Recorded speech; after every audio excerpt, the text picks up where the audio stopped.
Hello and welcome to the Medical Sales Podcast, and I am your host, Samuel. In this podcast, I interview top medical sales reps and leading medical sales executives across the entire country. And it doesn't matter what medical sales industry, from medical device to pharmaceutical to genetic testing to diagnostic lab, you name it. You will learn how to either break into the industry, be a top 5% performer within your role in sales, or climb the corporate ladder. Welcome to the Medical Sales Podcast. Hello and welcome to the Medical Sales Podcast. I'm your host, Samuel, and today we have part 2 with Shirley Taylor. We dive deeper into her 28-year-long career. We talk about DEI. We talk about how it's evolved throughout her career.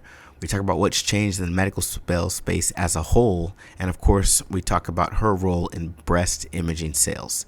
This is a treat, an episode you definitely don't want to miss. So without further ado, here is part 2 with Shirley Taylor, and I really do hope you enjoy this episode. Okay, first off, do you believe that diversity, equity, and inclusion is now a thing? I do. Hard yes or no. Okay, so you do. Yeah. When do you remember diversity, equity, and inclusion becoming a thing? Wow. Really? Like when can you say, George Floyd? What? Listen, George Floyd, seriously. Okay. So like yesterday. And I say that and it's pathetic, right? But I remember that happening. We had someone get on a call the day after. It was myself and another person who were a person of color. And they act like the weekend was great. Like, how was the weekend? And I said, and I remember I said, you gotta be kidding me. And I literally put my call on silent. And the other person and I are like now texting each other like, does he not know what happened this weekend? To the point, the person came back a day later and said, wow, there's some things that have happened because now I think management and C-level people said this is unacceptable, this is what's happening. And then not saying that diversity and inclusion wasn't there, but it wasn't really focused on like, now we have a diversity inclusion officer, who's going to lead us through some things. Here's some books. It was the first time I heard people talk about, well, let's get this book, White Fragility. And I said, well, that book's not for me. That book's for you.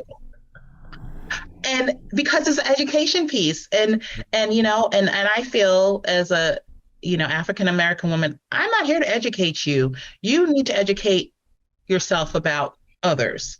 And just like in school, how certain topics aren't taught, you need to do that in the workplace as well. So really, I haven't seen a big focus till then. No, I'm being real. Yeah, and speak as candidly as you can. What was within your organization? What do you think their perception was? Because let me speak to that first. Because what I saw were, I almost want to say a lot of companies weren't sure what to do, and they kind of waited for things to really for the public to respond. And then when they saw the public response going in a certain direction, everybody took action, took initiative, and got real serious. From your vantage point, what would you say you saw? I did see the higher levels people in our organization to the highest level say, listen, at that time we did have a Black CEO. So he was, there you go. He's departed since then, but even his higher ups above him supported what he was saying, that, it could have been my son, it could have been my brother, my cousin. That's how you look at it. And, he got, the way I understand it, he got some flashback on people saying, this is the workplace, we shouldn't be talking about that, but we need to be talking about that. So I feel the company did a great job of doing the support. What I think is important though, Samuel, is the sustainability of it. We can all come out and have, officers and people and taking a look. Now, how are we moving that needle? Because we all know it's not happening overnight in corporate America, but how are we really moving that needle? And I can tell you, our new CEO, very involved with our ERG, African American Forum Group, very involved with saying, I don't know how to fix all of this, because it's true, it's not their experience, but I'm putting the right people I feel in place to educate me and tell me how we can do, a next step and move forward. And to me, I mean, that's all I'm at. That's all you're looking for. You're looking for that. And then you're looking for movement. Because if the needle still stays the same at 1% and 2% and higher up, and it stays that way for 3 years, 4 years, we're doing something wrong. So would you say that as a whole, the medical sales community is moving in the right direction and the needle's moving forward? I can't speak for all medical community. And, I have other colleagues in different aspects of the medical community. We do talk about this. I find that some areas where I see that they're very progressive, they've just made a big stance about it. And I see in some areas where they're like, no one's even talking about it. We have somebody, I don't even know what they do. I don't even know. I don't get invited to anything. And when things don't trickle down to the commercial sales side of the house, there's the field side of the house, then you're doing something wrong. Because if the field doesn't know about it, then who does? Right. No, look at you. I would say, answer your question, 50-50. 50-50. Yeah. Okay. Yeah. Okay. So let me ask you this. You're a family woman. You have how many kids? I have 2 young adults, a 24-year-old and a 21-year-old. Wow. Now that I didn't know. I thought they were much, much younger. So keep doing whatever it is you're doing. But with these young adults, okay. What are they very crystal clear about what you do, or are they kind of hazy about what you do? That's a good question. So growing up, my kids knew I did sales, but they didn't know what type of sales. And my son, who's the oldest, would say, Mom, like you're traveling, I just tell her, one day he said to me, he was around 16, Mom, my friends ask what you do. I just go, my mom, she has clients, she has customers, she's in sales, she's in marketing. Yeah, I know the healthcare because they know the company names. But they really didn't know and kind of do that. But growing up, I made them do proposals for anything that was above and beyond that I thought I should be buying for them. So my kids knew that was part of something that I did. So they knew it was sales. But now he's graduated 2 years out of college. So he kind of knows what I do in the space that I do. And then my youngest, she gets more granular, like, what exactly do you do? And that's how the kids are these days. They know exactly what's going on. Yeah. Right. Yeah. And she's like, oh, so you're working. Okay. So you're okay, Mom. Oh, okay. So I get that a lot. So she kind of understands that. They don't understand what goes into it though, but they understand that. Do you ever have these discussions about the representation in the medical sales space, or is it not something that's just not talked about? We do. We talk about, they kind of know from the group because I've been in different levels of, I'm an individual contributor now, support, but I've done national sales roles where I've had sales teams across the country, marketing roles where I've had a team of people leading a field sales group. So they've seen kind of the people that I've had on my team. And I have been purposeful when I was in those type of roles to make sure I had a diverse team. So my kids saw that. They were like, oh, you bringing in this person? You bringing in that person? Oh, wow, Mom. And I'd be like, yeah, we got to make sure we're representing everything. And I tell them that all the time. Make sure that you're in a space that you feel that you're represented and that you're supported no matter what you're doing. Right. So it trickles down to just my actions, and they've kind of seen it when I used to have a team that I used to manage. So. Excellent. Okay. Now I'm going to change gears a little bit here. And this is again, because there are people in the audience that they've never been medical sales reps. They want to be medical sales reps. And then there are medical sales reps that have no idea what happens in your space. Talk to us a little bit about, what does a challenging day look like? And I want to know the hardest of the hard, when things are just not working out. What does that look like? And then maybe how you address it. But first, tell us, what does that even look like for you? So a challenging day for me is I didn't know about an opportunity, meaning, type of sales. Now I'm being called in at the 9th hour to go in and, do a presentation, do this, because customer's making a decision tomorrow. And I'm like, okay. No prep. Regroup. Right. Yeah, right. How am I going to get in? What am I going to do? How am I going to make an impact, quickly, and saying, all right, we'll take a look at you. Right. And not just, all right, we'll take a look at you, but all right, we will take a serious look at you, because the ones that just do it just because they need to look at 3 vendors. I don't know if you know this, and people in medical, if you aren't in the medical, you will learn that a lot of corporations or hospitals or centers will say, we have to have 3 quotes in. And sometimes they call you in at the last minute, just you kind of be that filler, all right, but because they already know who they're going with. And then I have to do, like, I call it a quick study, down and dirty, call people I know. Do you know this customer? Do you know this person? Does anyone know about this? They're looking at the competition. And it messes up my flow, because that's not the way I like to do business. But so a day like that happens. And then also then on that same day where I'm having good installations happen, the product doesn't ship right. Parts are missing. Another customer calls, equipment's down, and this happens, guys, along with the good and the sales, you got to maintain it. And so now you're calling service, you're trying to find out, and you get the unhappy customer call, I'm not liking what I'm seeing.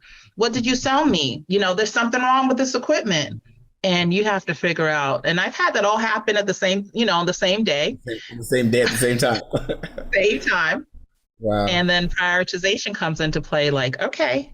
And support comes into play, where you got to know to get the right people involved and show that customer and your customers the love real quick, to get things under control. And then follow up is key, right? So I can kind of get caught in everything and then go, wait, but what's a priority? Like, everyone's a priority, but what do I need to take care of now? And make sure we're addressing it for the customer. So that type of day, not my favorite day at all. But everything comes to you, and it always comes to me in, more than one. It's not just one thing, it's a couple things all together. And you're like, yeah, what sustains you through all of this? I mean, you're a high achiever. You've had a fantastic career. You've been on all sides of the spectrum, and you've had these ups and downs. Like you said earlier, one thing, you're a woman in a male-dominated space. Another thing, you're an underrepresented person in a male-dominated space. How do you make it all work? What carries you through the toughest of your days? I think with the years comes your confidence. If you have been doing the right things and you've been getting achievements, and the achievements, I say, where you're, looked at upon, you've met your numbers, you've done certain things. I kind of take things lightly, on what others might say. And it might not be a good thing, but for me, that keeps my balance, because I know who I am. I know I know my faith. I know who I am. I know what I'm about. So when you get other people, microaggressions, I call it, maybe saying, oh, well, is she really around? Oh, we don't see her, but I'm doing what I need to do. You might not see me because I'm not in your face and I'm not talking with you all the time, but you see me as part of the group. It's just that you don't want to acknowledge that I'm part of the group. And for that, gosh, I got over that a long time ago, because for me to be successful, I got to talk to and be around the people that matter the most. And yes, I'm going to never, not be a team player, but what I am going to be is be myself. And I think to get to being yourself comes with a lot, right? You want to have your good mentors, you want to have your good sponsors, but you also want to always have the authentic you that you bring to the table. And a lot of us, as people of color, sometimes you feel like you can't bring yourself to the table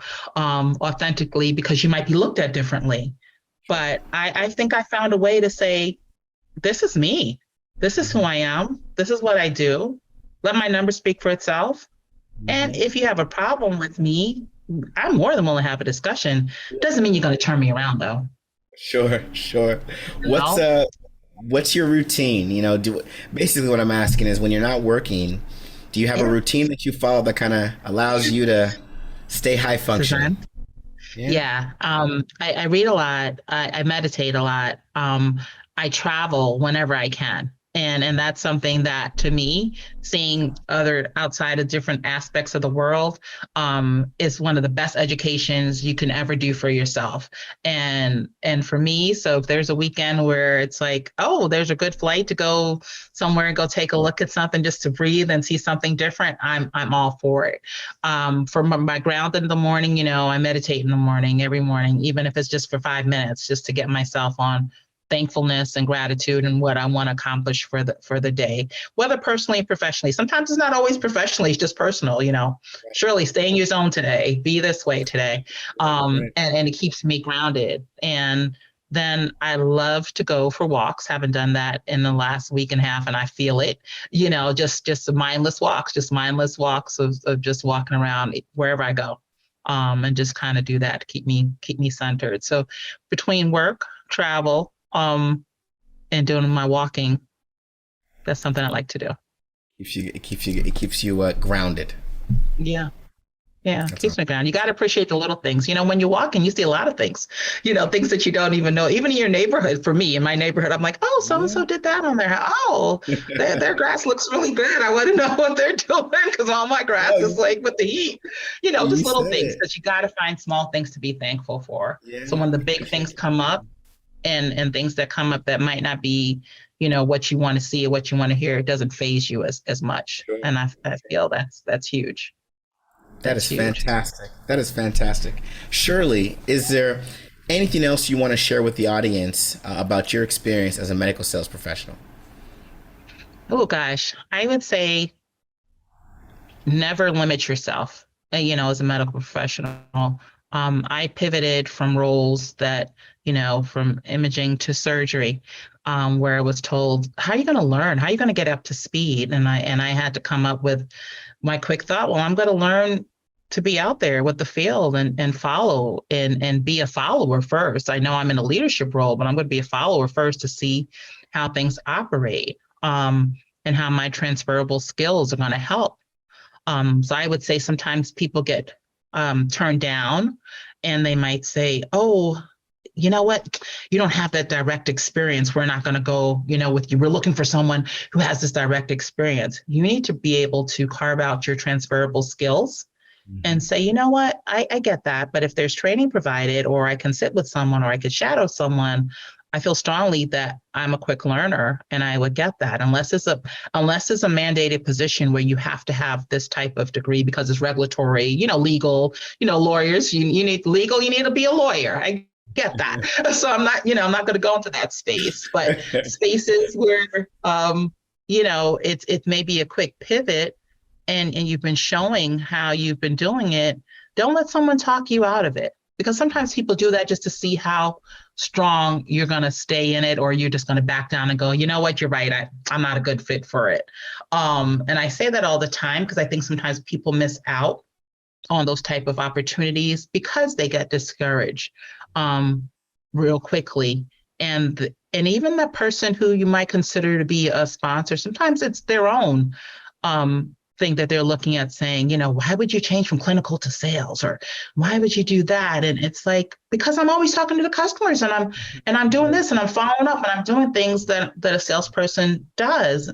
So give yourself that grace, give yourself that chance, and don't let someone else tell you that you can't do that, especially in the medical space when you want to kind of switch over to it. Find that mentor, find that sponsor. Find someone who's willing to take a chance on you. There's associate positions that can get you in the door initially. And then once you're in the door, everyone knows this, and you're doing good. No one's going to remember that you didn't come from that space. Right. No one cares. Right? No one cares. Did you ever think back to when you got into the industry, did you ever think it would get this competitive? No. I knew it was going to always be a competitive space. Mm-hmm. I was brought up on, there's a great advantage. We have like superior advantage. You get kind of brainwashed. It's superior advantage of things.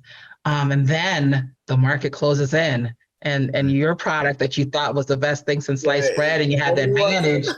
Ooh, something else comes up, and there's some people that like that too. And now what's your story? Mm-hmm. And to me, that's key. besides just like, Mr. Miss Customer, we have the newest thing and no one else has it, because someone's going to catch up to you. So always be relevant and be aware. Someone's going to catch up to you. And you can't only sell on that. There's going to be differentiating pieces, but now you got to connect with your customer to say, does that differentiating piece meet their needs? If it's something that they don't care about, they don't care. They don't care that surely we don't use that. We're not going to use that. That's not our patient population. And so what you're stuck with saying, gosh, I just told them this is the best thing since sliced bread, but they don't need that piece. Yeah. You got to find out what their needs are.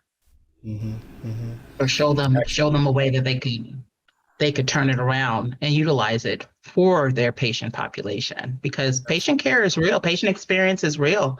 That's a new role, besides diversity and inclusion in the hospital or the medical space is patient experience. There's patient experience CEOs, officers, when you go in and you get that survey. I mean, my dad went for x-ray and because he sends everything to my text, I got, how was your x-ray? Please rate us. I mean, these are things that people don't do now. Those are positions in any type of, your customer space that you support. Right.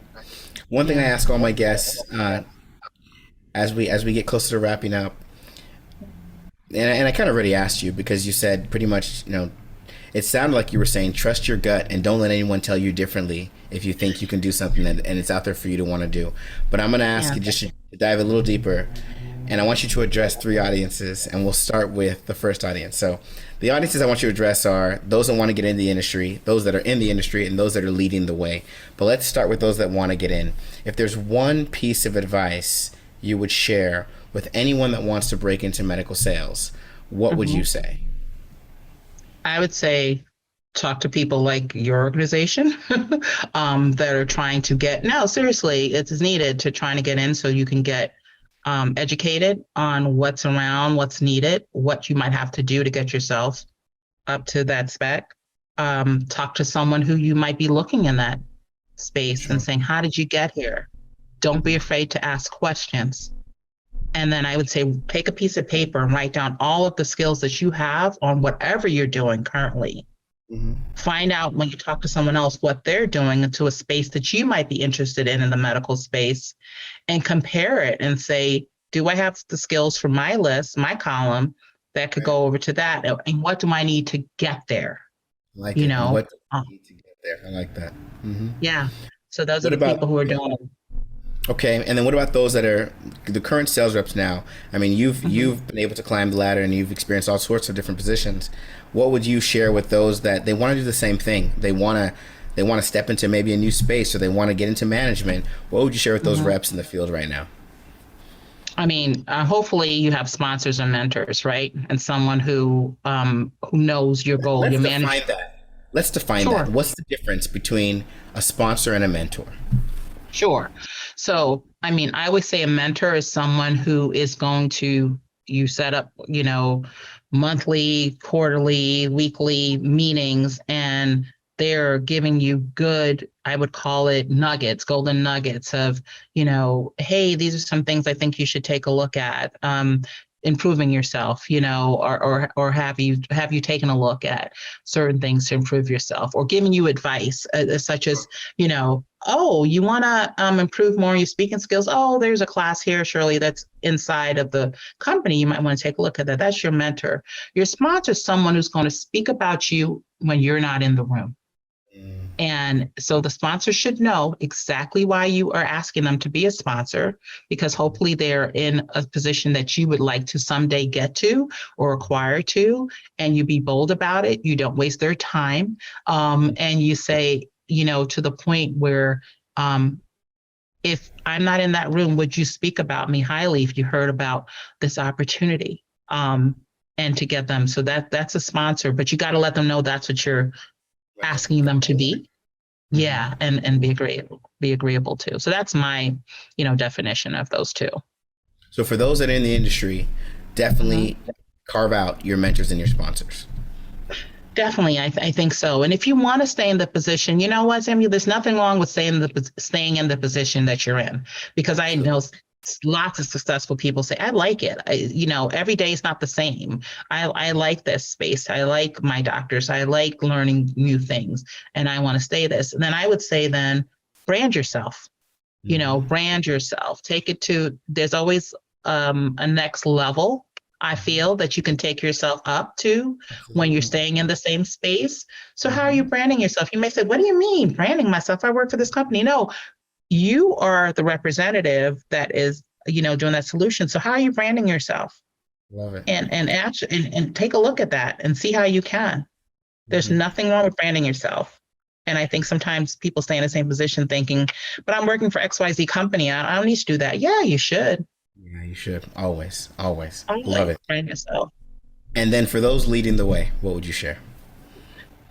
Gosh, follow those people closely, right? Those leading the way. You're going to see something new they're doing, whether they're bringing you energy into something. It could be the same platform or something that was done before. But I always feel when I watch a leader who is making grandstand of something, that's either, you never want to be the smartest person in the room. They're either bringing some influx of some great people around them, so they're always in the know. And then they're also not afraid to say, I don't know, so I'm bringing in some experts to help. I think a great leader, you do that, people will admire that, and people will take a look saying, wow, I'm glad they said that, and I'm glad they're taking a step forward. And then watching their actions, right? What they're doing, because they already know they're in the spotlight. They already know that they're being watched. So let me see how they act. And I think a great leader should possess those things that you would want to look at and say, and see in them and say, wow, they just turned this around, or they added something new. Love it. I love it. All right, we're going to have some fun before we close up. You ready, Yeah. Shirley? Yes. All right, so this is called the lightning round, and Okay. you have less than 10 seconds to answer each question. So pretty much what comes to mind is the best answer. And I'm going to ask you 4 questions. Sure. I'll ask you again. Are you ready? I'm ready. Ready. Okay. All right. All right. Best book you've read in the last 6 months. Oh, gosh. Oh, The Others, Toni Morrison. Ooh, Toni Morrison. I don't think I've heard that recommendation yet. Also The Others, but I don't even think I'm naming the book right. But Okay. I will get that name to you. That's a good book. She talks All right, about the all right. others. All right. Yeah. Well, give us this. What is it about in 1 or 2 lines? Sure. It's about just knowing about what the others, people who don't look like you, what the others might be saying, talking, not thinking about when they do talk. I'm gonna get that book for you. I thought I Got was it. listen, I thought I was ready, but the 4 Agreements, I read that every year. And I'm The reading that 4 again now. Agreements. That is a Yeah. good one, and I have that book. That is a great one. Okay. I Best read it movie every year. you've seen in the last 6 months. None. None is it. You Haven't don't seen a watch. movie. Wow. Haven't seen a movie in the last 6 months. I'm sorry. I don't know whether to be impressed or shocked, but wow. So because TV doesn't exist in your world, or it's TV shows, or what is it? Just nothing. TV short in my worlds, but if you want to get on a thing, I like Snowfall. My daughter put me I've in never seen Snowfall. it. Okay, there you go. Snowfall. All right, we'll accept that answer. All right. Okay. Best meal you've had in the last 6 months. Ooh, Italy, December last year. Went to by the Colosseum. It was I forget, 8-course kind of like tasting. And I mean, it was just incredible. It was right across from the Colosseum. Wow. Yeah. It was great. But so you got to get that name to us later then too, because everyone's I gonna be will. wondering. The restaurant. I took my fiance there actually for his birthday, and it was just like they were just coming out with different things. I was like, this is great. This food is great. So, yeah. Fantastic. And then last question, best experience you've had in the last 6 months. Gosh, the best experience I had in the last 6 months for me personally was to make sure that I achieved some goals that I needed to do. And personally speaking, there were some goals that I wanted to take care of. My life is changing. I'm getting married again. And so we thank you. So we started on doing some personal goal things, and I would say just making sure that my space of changing, my life change is about to happen shortly, such as, maybe building a new home and things like that, that has started. So I would say that. I'd say that.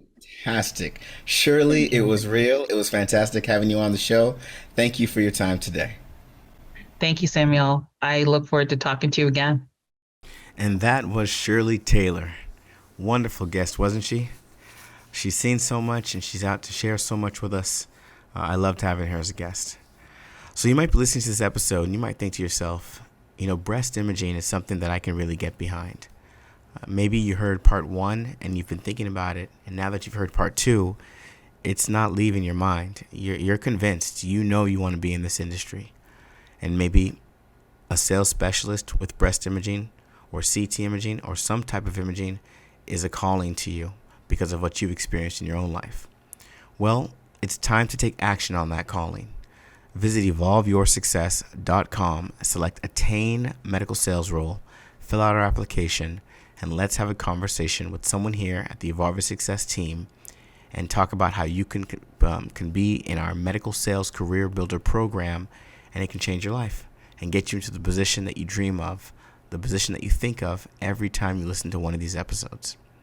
And if you're out there in the field and you're making things happen, but you can take things to a higher level, that Winner Circle should be yours, President Club should be yours, that next promotion is right around the corner, and you want to just do that extra to get there, then again, go to evolveyoursuccess.com, select Improve Sales Performance, and there you can fill out our application, submit the application, have a conversation with one of us here at the Evolve Your Success team, and let's help you get into a program that's going to get you where you want to be. As always, we do our best to bring you innovative guests that are bringing you insight into medical sales. So make sure you tune in next week for another episode.